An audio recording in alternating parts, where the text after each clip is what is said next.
The research vessel's scientific endeavor moved slowly through the empty space near the outer rim territories. Inside the ship, Velmoth tapped his many legs against the control panel with excitement. The insectoid scientist had been searching this sector for 3 weeks, looking for interesting samples and data.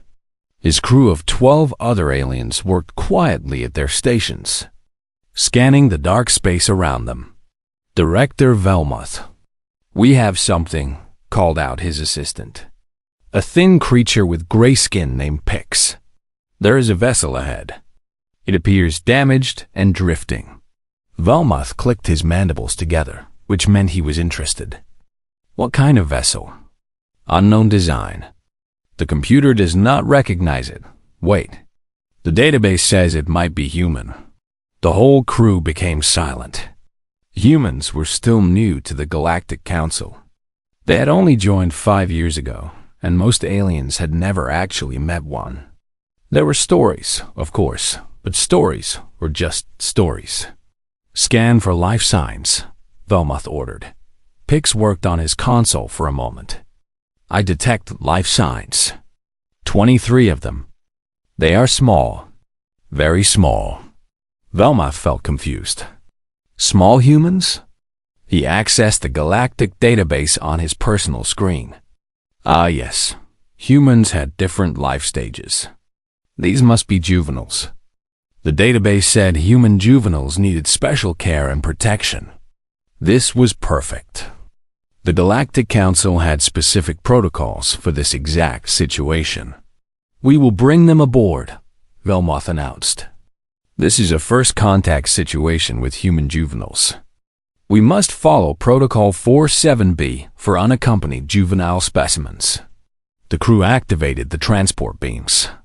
One by one, 23 human children materialized in the cargo bay. They were small, some very small, with those strange eyes that moved around in wet sockets. They wore simple clothing, and many of them were crying. Some held on to each other. A tall juvenile, perhaps in late development stage, stepped forward. "Who are you? Where are our parents? Our ship was attacked.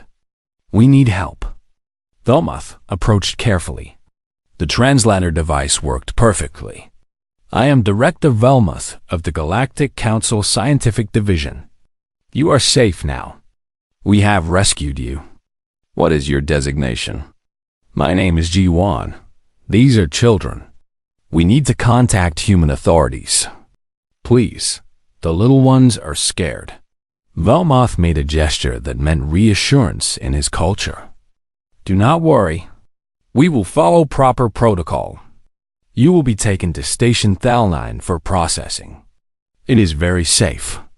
Very clean. Human authorities will be notified through proper channels." A small male child, holding the hand of an even smaller female, spoke up. "I am Minho. This is my sister Yuna. When can we go home?" "After proper documentation and health screening," Velmoth explained patiently. "It is standard procedure. Perhaps 10 to 15 standard days." Several children started crying harder. Jiwan put his arms around 2 of them. 15 days? You cannot keep us that long. We are not animals. We are people." Velmoth, confused again. Of course they were people. That was why they were following proper protocol. "Please calm down. You will receive excellent care. Now, we must transport you to the station. It is for your safety." The journey to Station Thalnine took 6 hours. The children were kept in a secured section of the ship with food synthesizers and rest areas. Velmoth watched them through monitors. They huddled together in small groups. The oldest ones, including G1, tried to comfort the younger ones. A very small female named Era would not stop crying. Another child named Hyan sat alone, staring at nothing. When they arrived at the station, Director Sithkar was waiting. The bird-like Queln walked on 2 legs and had feathers that changed color with his mood. Right now they were a pleased blue-green. "Ah, Velmoth. I received your transmission. 23 human juveniles. This is quite the discovery. We have prepared the observation facilities. Observation facilities? Ji-Wan demanded. You mean cells? You are putting us in cells? Sifkar's feathers shifted to a confused yellow. Not cells. Secure holding areas with full amenities. Climate control, food, water, entertainment screens. Very comfortable. You will see. The children were led through the station. Other aliens stopped to stare at them. Some took pictures. The children held on to each other tighter. When they reached the holding area, each child was assigned to a small room. The rooms had beds, bathrooms, and a food synthesizer. But the doors were made of reinforced, transparent material, and they locked from the outside. No. Minho shouted. You cannot separate us.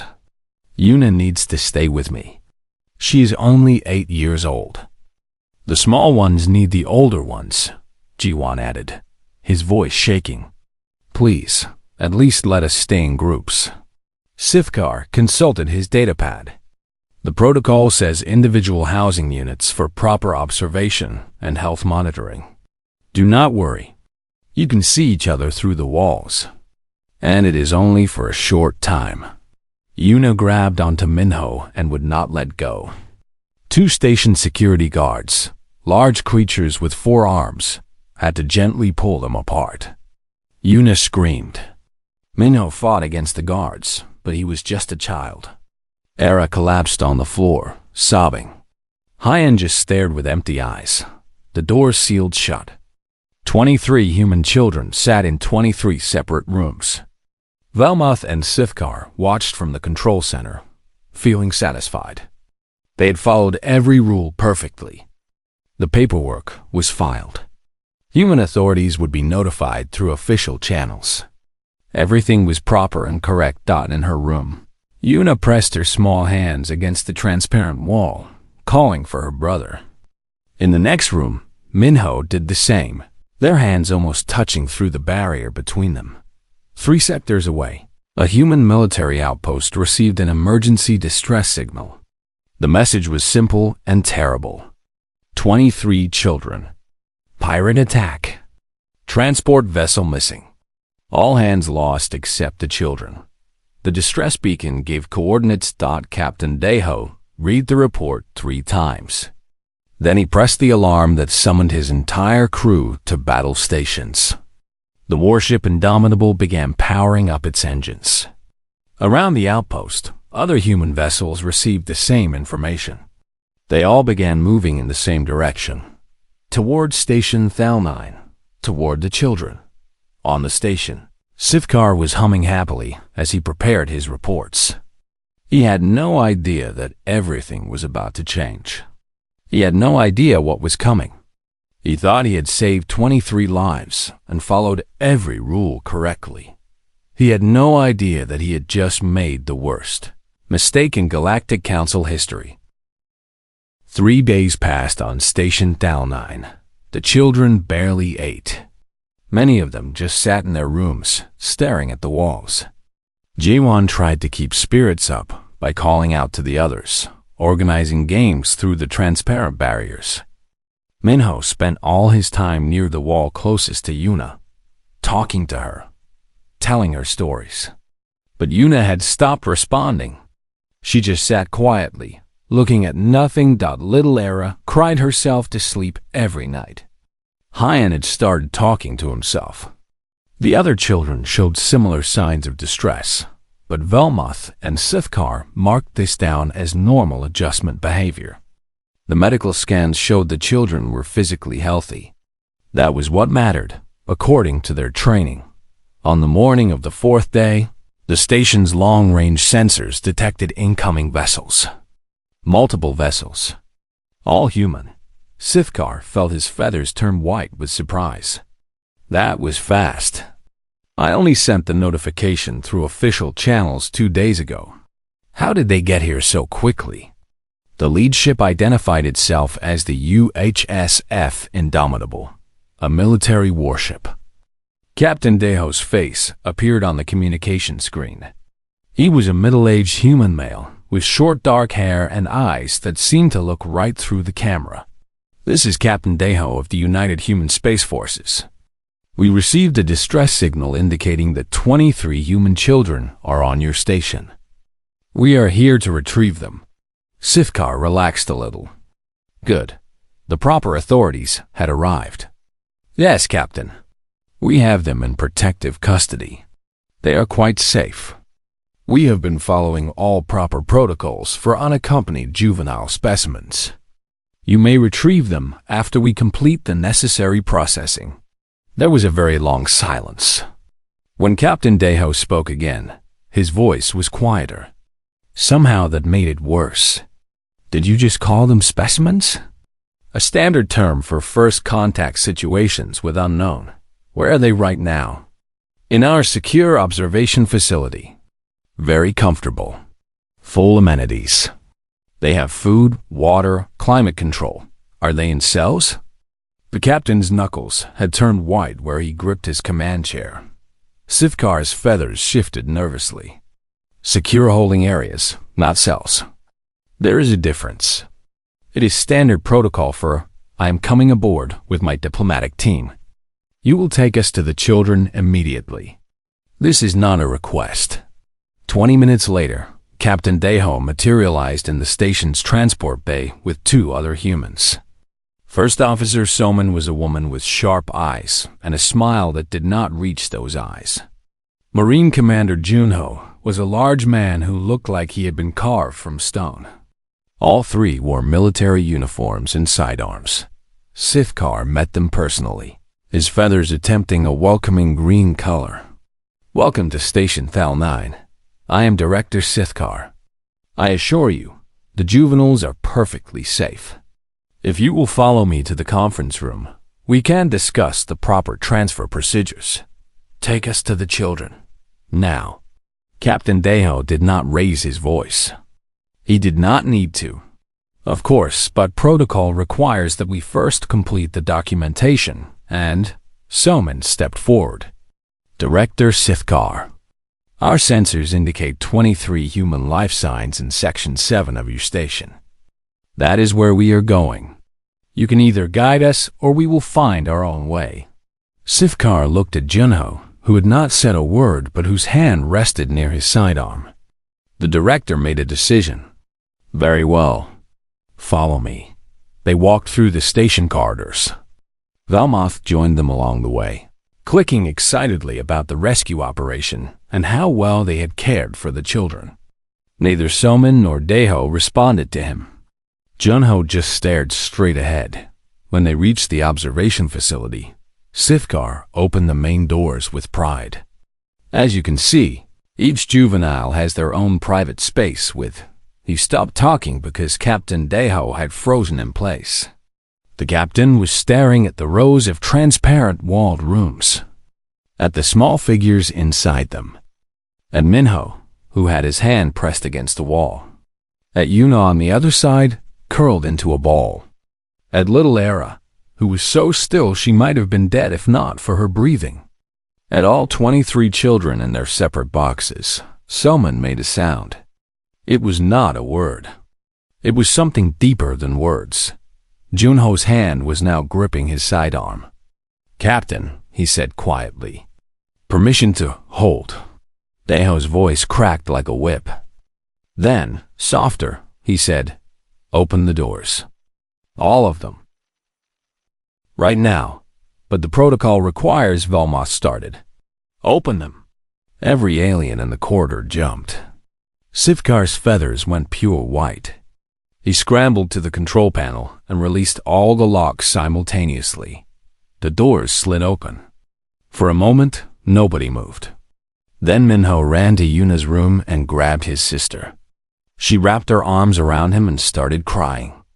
Ji-won emerged from his room and immediately started checking on the younger children.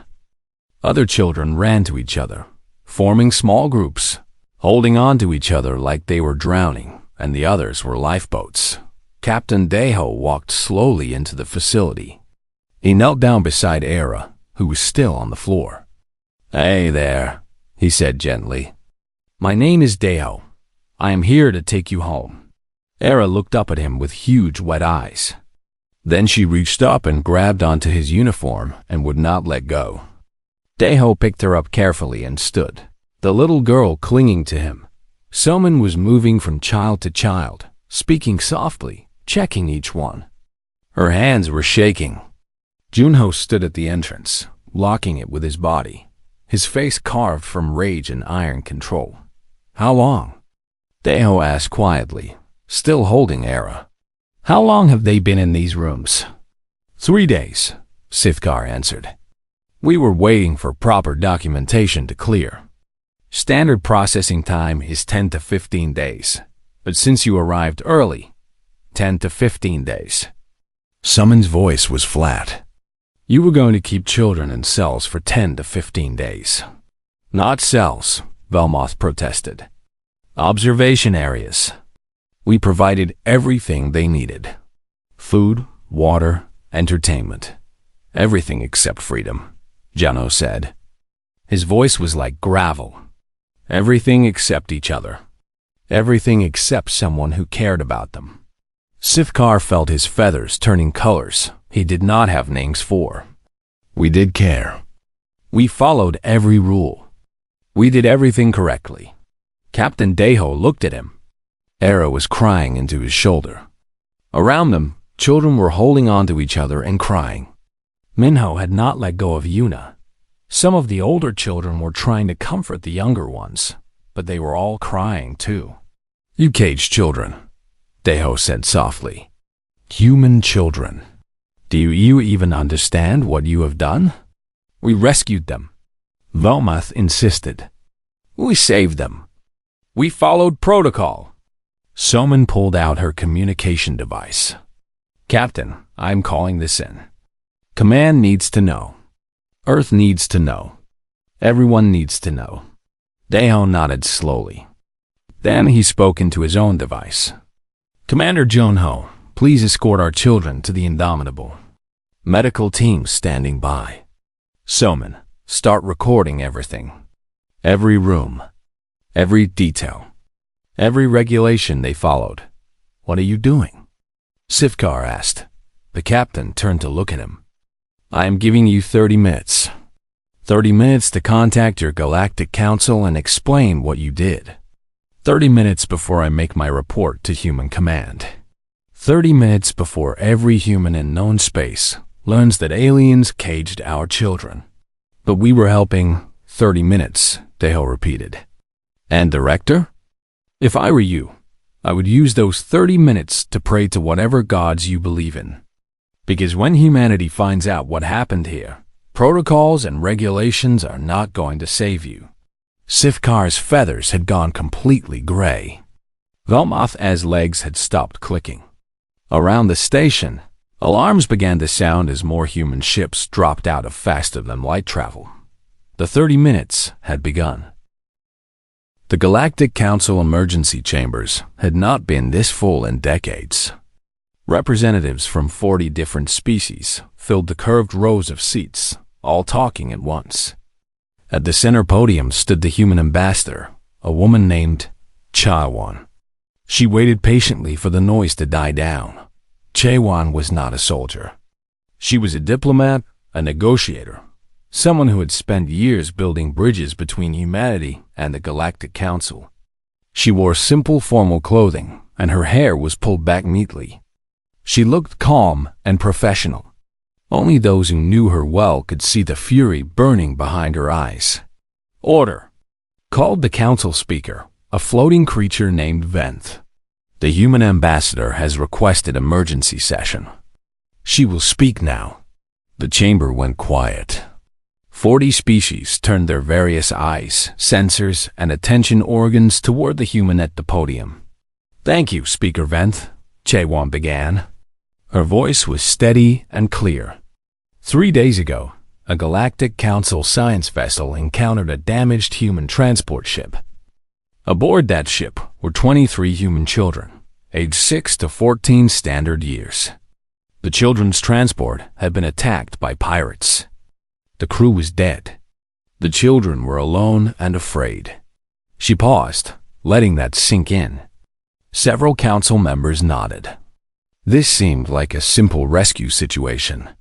The science vessel, following Protocol 47B for unaccompanied juvenile specimens, transported these children to Station Thalmine. There, following the same protocols, the children were placed in individual holding cells for observation and processing. They were separated from each other. They were locked behind transparent walls. They were kept there for 3 days. The station director planned to keep them for 10 to 15 days total before releasing them to human authority. Chaewon pressed a button. Holographic images appeared in the air above the council floor. 23 small rooms. 23 children behind transparent walls. Minho with his hand pressed against the barrier. Yuna curled into a ball. Era lying on the floor. The images were silent, but somehow the silence made them worse. These are the observation facilities, Chaewon said quietly. This is what your protocols did to our children. A council member from the Crix delegation stood up. It was Velmoth. Ambassador, we followed every regulation.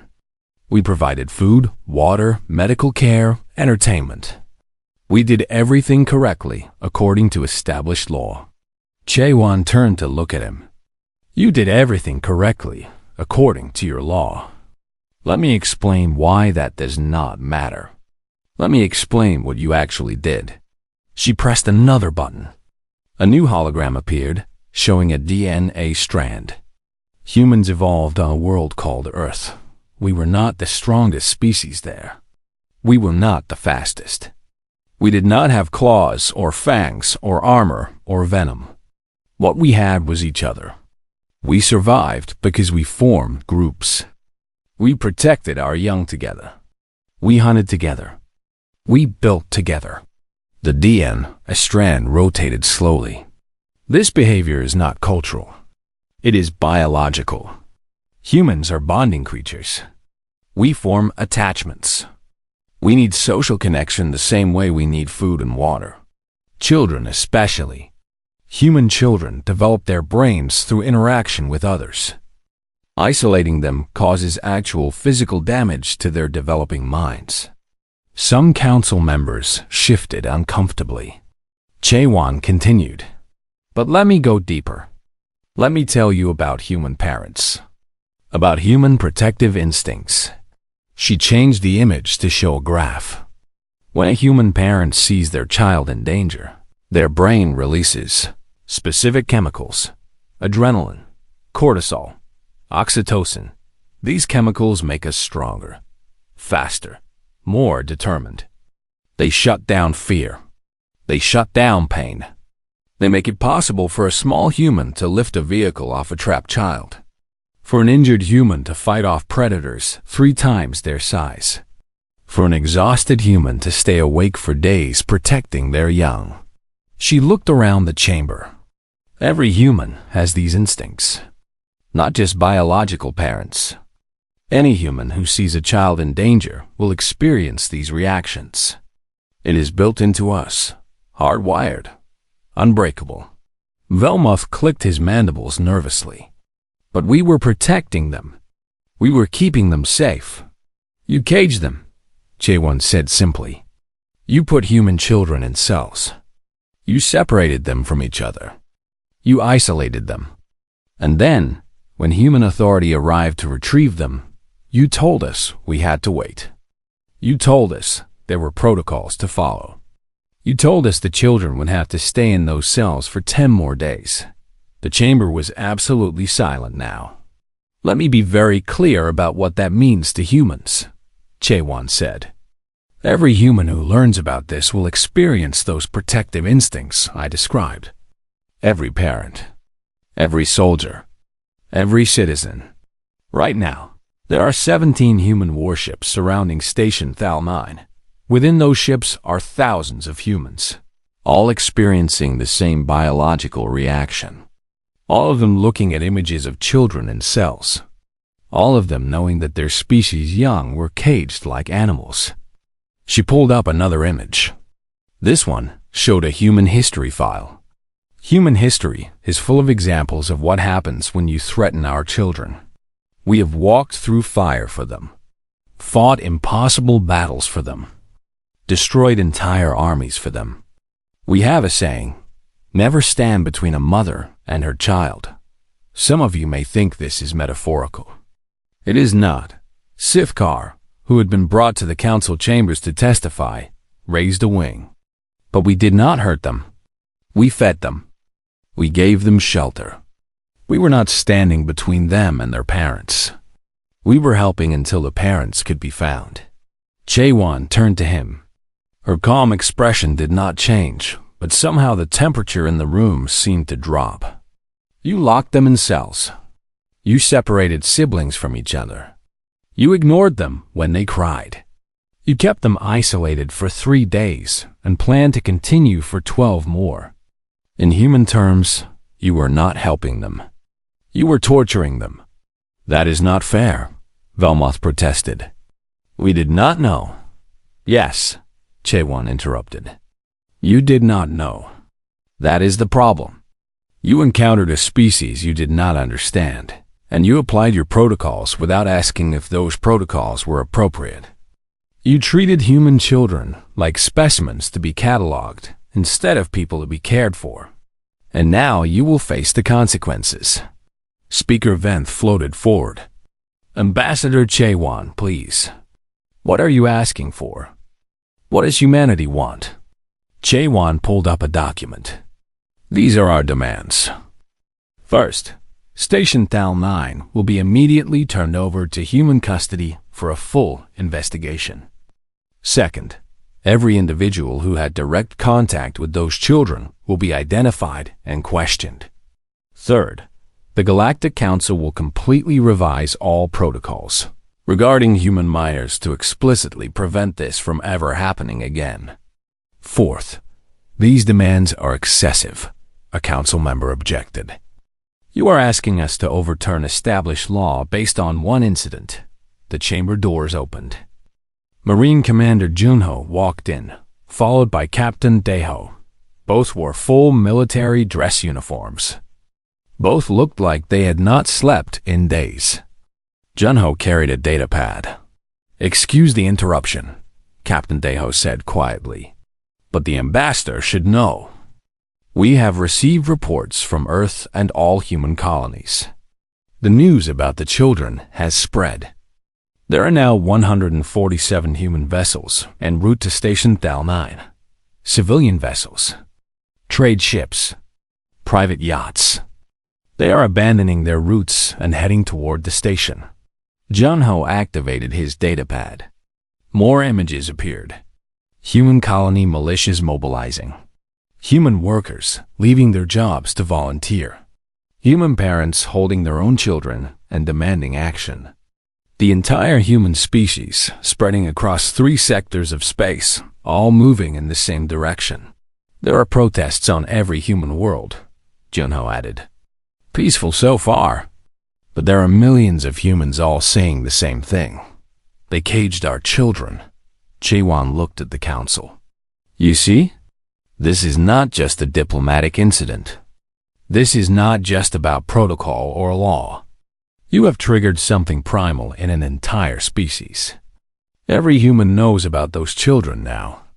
Every human is experiencing those protective instincts I described. And every human is watching to see what you will do. She leaned forward on the podium. So I ask you again, what are you going to do? Are you going to argue about protocols while human civilians form blockades around your station? Are you going to defend regulations while human parents demand justice? Or are you going to acknowledge that you made a terrible mistake and work with us to make sure it never happens again? The council chamber was silent. Through the windows, the lights of human ships could be seen gathering outside. Speaker Venth's voice was shaking. We will grant your demands, Ambassador Chaewon. All of them, immediately. Chaewon nodded once. Good, then let us begin. The children were brought aboard the Indomitable within hours of the Council's agreement. The ship's medical bay had been completely redesigned in the 3 Days since Captain Deho first learned about the situation. Soft lighting replaced the usual harsh white. Comfortable chairs and beds were arranged in clusters instead of individual examination rooms. There were toys, books, and screens playing human cartoons. Everything was designed to feel safe and warm. Chief Medical Officer Yoonji had prepared for this moment, but nothing could truly prepare someone for seeing the children walk through those doors. They came in small groups, holding hands, some of the older ones carrying the younger ones. Minho walked with Yuna pressed against his side, his arm around her shoulders. Jiwon helped Era walk because the little girl's legs were shaking. Hyeon came last, alone, staring at the floor. Yoonji felt her throat tighten. She had 2 children of her own back on Earth. She had not slept since hearing about this. None of the medical staff had. "Hello, everyone," she said softly, kneeling down to be at their eye level. "My name is Yoonji. I am a doctor. I am here to make sure you are all healthy and safe. Is that okay?" Most of the children just stared at her. Jiwon nodded slowly. "Will you separate us again?" His voice was rough, like he had been crying for days. Which he probably had. "Never," Yoonji promised. "You can stay together as much as you want. If you need private time, that is fine too. But nobody will force you to be alone. You have my word." She meant it. The order had come from Captain Deho himself and was posted on every wall of the medical bay. These children stay together unless they choose otherwise. No exceptions. The medical examinations took hours. Yoonji and her staff worked carefully, explaining everything before they did it, moving slowly, never touching a child without permission. Physically, the children were mostly fine. Some dehydration, weight loss from not eating enough, minor injuries from the original pirate attack that were healing on their own. But the psychological damage was clear. Several children flinched at sudden movements. Others would not make eye contact. Era had not spoken a single word since being rescued.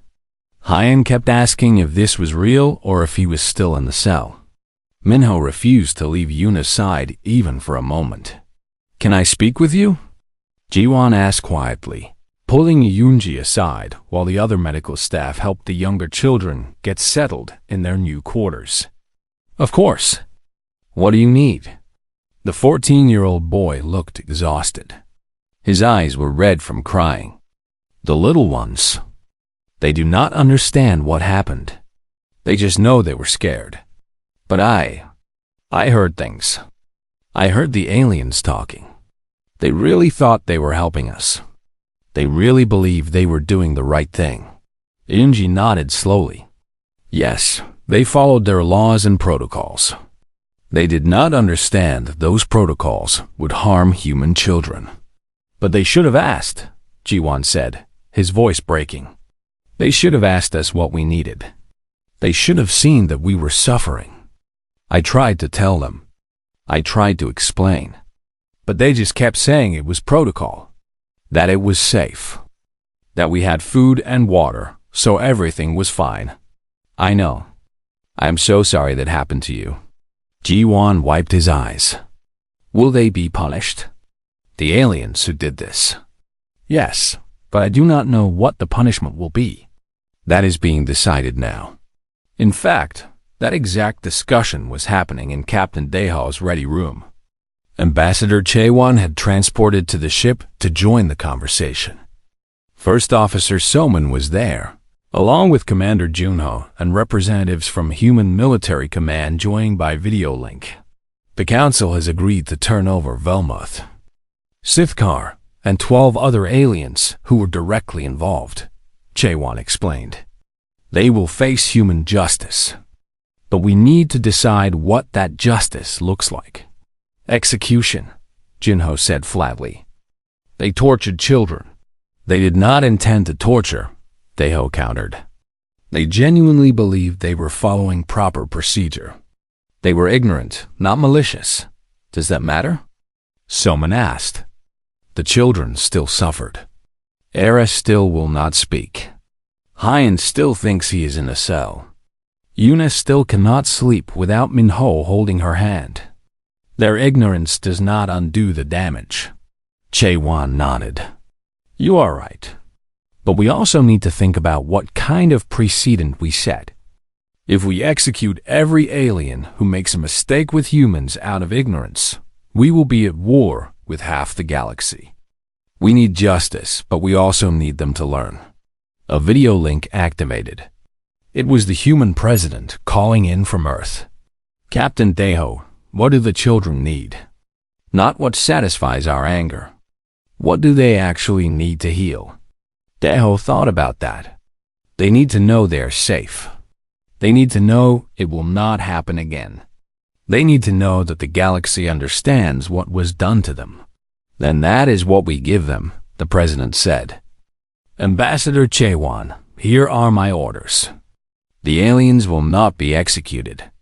Instead, they will serve 5 years of community service working in human orphanages, schools, and child care facilities.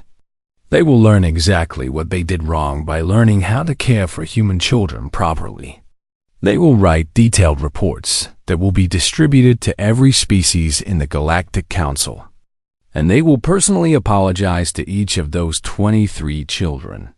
Chaewon smiled. It was not a kind smile. That is perfect. They wanted to study human juveniles. Now they will really study them. For 5 years. Lose. The orders were transmitted. Within hours, Velmoth and Sithkar were transported to human custody. They looked terrified. Good. Daeho thought. They should be terrified. They should understand what they did. But the real work was with the children. Over the next few days, the crew of the Indomitable became temporary guardians. Captain Daeho found himself with Ara attached to his leg most of the day. She still would not speak, but she followed him everywhere. He learned to conduct command meetings while carrying her. Selman spent hours with Minho and Yuna, just sitting with them, letting them know they were safe. Slowly, Yuna started to talk again. Small words at first. Thank you. Yes. No. But words. Junho, the tough Marine commander, turned out to be excellent with the children. He organized games and activities. He made them laugh. He showed them the ship's gym and taught them basic self-defense moves, giving them back a sense of control and power. Unji continued the medical monitoring. Slowly, the children started to eat more, started to sleep better, started to smile occasionally. G1 asked to speak to First Officer Selman privately one afternoon. They sat in a quiet observation deck, watching the stars. I want to tell someone what it was like, G1 said. In those cells. I want people to know. Not just that it happened, but what it felt like. Selman handed him a recording device. Tell me. I will make sure everyone hears it. G1 spoke for an hour. He described the fear, the confusion, the isolation, the feeling of being watched like an animal in a zoo, the sound of Era crying and not being able to comfort her because there was a wall between them, the way Hyan started to break down, the desperate attempts to keep the younger children calm when he was just a child himself. The worst part, Jiwon said quietly, was that they did not see us as people. They saw us as specimens, as things to be processed and documented. When I begged them to let me stay with the little ones, they just marked it down as juvenile distress vocalization, like I was an animal making noise, not a person asking for help. The recording was distributed to every human vessel, to Earth, to the colonies, to the Galactic Council, to every species in known space. Jiwon's words in his young voice, explaining exactly what it felt like to be caged. The galaxy listened. Some species were horrified. Others were defensive. But everyone heard it. Everyone knew. And the protocols started to change. 6 months had passed since what the galaxy now called the Child Cage Incident. The name was simple, but everyone knew what it meant. It had become the most studied event in recent galactic history. Every species was required to learn about it. Every first contact protocol was rewritten because of it. Station Thal-9 was no longer a research facility. The Galactic Council had formally transferred it to human control, as agreed. Now, it was the Galactic First Contact Training Center, run by humans but open to all species. Aliens came from across known space to learn about different species and their needs, especially regarding young ones. The first lesson in every course was the same. Never assume your protocols work for other species. Always ask. Always listen. Velmoth stood in one of the training rooms, giving a presentation to a class of new Galactic Council researchers. His legs clicked nervously as they always did now when he spoke about this topic. This was the holding facility, he said, showing images of the cells where the children had been kept. We thought we were providing excellent care. Food, water, climate control, entertainment. We followed every regulation perfectly. And we were completely wrong. A young researcher raised a tentacle. But why? You gave them everything they needed for survival. We gave them everything we thought they needed, Velmoth corrected. We did not understand that humans need social connection, the same way they need food and water. We did not understand that human children especially need to stay together. We did not understand that isolation causes them actual psychological damage. We did not ask.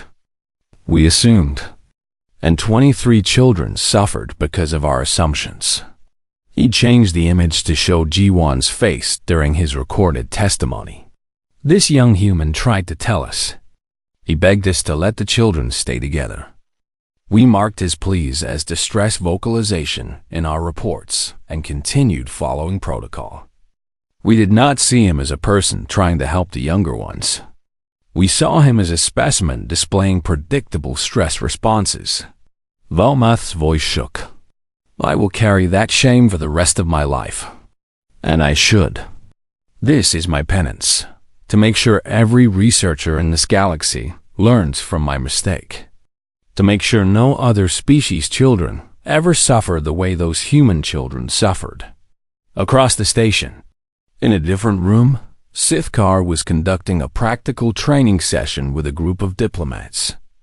In front of him were human volunteers from a nearby colony, including several families with children. Protocol now requires immediate notification of human authorities when human children are found, Sithkar explained, his feathers the dull gray of permanent shame. Not after processing. Not after documentation. Immediately, within 1 standard hour. Human children are never to be separated from human guardians unless the guardians are proven to be dangerous. And even then, human child welfare experts must be involved. A young human girl, maybe 7 years old, raised her hand. Why did you put those kids in cells? Sithkar looked at her. Her parents tensed, ready to intervene if needed, but Sithkar just knelt down to be at her level. Because I was foolish. Because I thought following rules was more important than listening to people. Because I did not understand that you human children need other humans, especially when you are scared. I am very sorry for what I did. I hope that by teaching others, I can make sure it never happens again. The girl studied him seriously. Okay, but do not do it again. I will not. I promise. Back on Earth, in the capital city, Minho sat in a university classroom. He was 18 now, studying xenopolitical relations. He had chosen this field deliberately. He wanted to build bridges between species, to make sure the gaps in understanding that led to the incident were filled.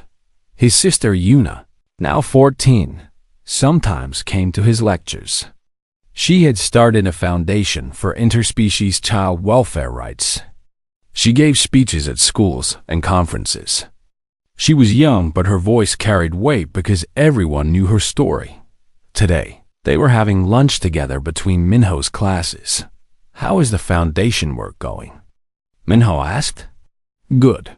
We are working with 3 different species now to redesign their child protective services, making sure they understand the specific needs of different species' young ones. Eunice smiled. It is strange. The worst thing that ever happened to us ended up becoming our purpose. Do you still have nightmares? Sometimes. Less than before. Therapy helps. And knowing that it led to real change helps too. She paused. Do you? Yeah. Sometimes I dream I am back in that cell, watching you through the wall, not able to reach you. Minho's hand shook slightly. But then I wake up and I remember that we are safe. That it is over. That we helped change things so it will not happen to other kids. Across the city, Era was in art therapy class. She was 12 now, and she had finally started talking again about 6 months after the rescue. It had been a long journey. She still did not like small spaces, and probably never would. But she was healing. Her therapist had encouraged her to draw her feelings. Era had created a series of paintings about the incident. They were raw and painful and honest. They were also displayed in the Galactic Museum of Shared History, where millions of beings from hundreds of species came to see them and understand what had happened. One painting showed a small figure behind a transparent wall, hands pressed against it. On the other side, other small figures reaching toward her. The title was simple, Alone Together. Jiwan, now 20, had become a journalist. He traveled around the galaxy, documenting first contact situations and interspecies relations. His recorded testimony from 6 years ago was still required viewing in every Galactic Council orientation. He had become unintentionally famous, but he used that fame to shine light on other injustices and misunderstandings between species. Today, he was interviewing Hyan, who had become a therapist specializing in trauma recovery for children of all species. What do you want people to understand most about what happened? Jiwan asked Hyan carefully. That good intentions do not erase harm. Velmoth and Sithkar really thought they were helping us. They were not evil, but their help hurt us anyway, and they had to learn that their way of helping was not what we needed. I think that is the real lesson. You cannot help someone without understanding them first. The interview would be broadcast across the galaxy.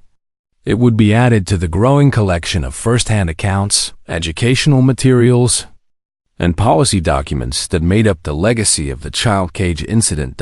At the Galactic Council headquarters, Ambassador Chaewon was giving a speech to new member species.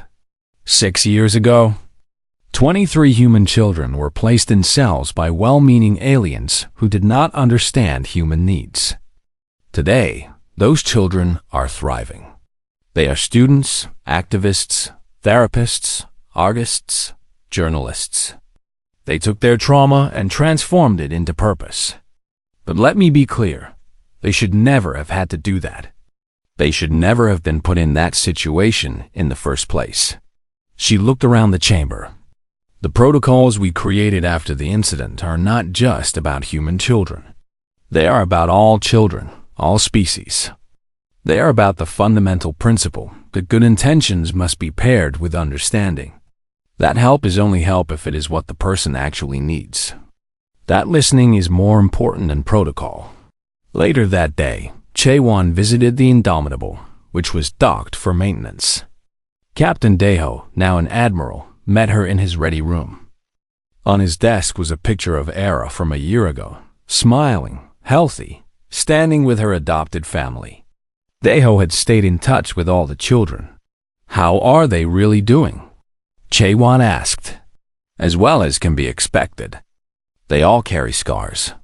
Era still cannot sleep in complete darkness. Eunice still has panic attacks in small spaces. Minho still feels responsible for all of them, even though he was just a child himself. But they are healing. They have support. And they are not letting what happened define them. And the galaxy? Do you think we really changed things? Daeho considered that. Yes and no. We changed the rules. We made sure it could not happen the same way again. But species are still making assumptions about each other, still following protocols without asking if those protocols make sense. We made progress, but there is still work to do. He pulled up a star map showing human space and the surrounding sectors. But here is what did change. The galaxy knows now what happens when you cage human children. They know about our protective instincts. They know that we are peaceful and cooperative until you threaten our young. Then we become something else entirely. Something focused and determined and absolutely relentless. Is that a good thing? It is an honest thing. We showed the galaxy who we really are.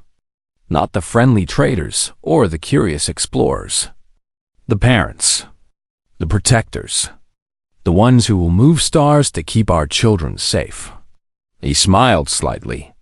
Some species are afraid of that now. Good. Fear can create respect. Respect can create understanding. Che-Wan nodded. 23 children changed the galaxy. No, Deho corrected. The galaxy's mistake with 23 children revealed who humanity really is. We just made sure they could never forget it. And they never did. In every Galactic Council building, in every First Contact Training Center, in every Xenopolitical Studies program across known space, there was a memorial. 23 names.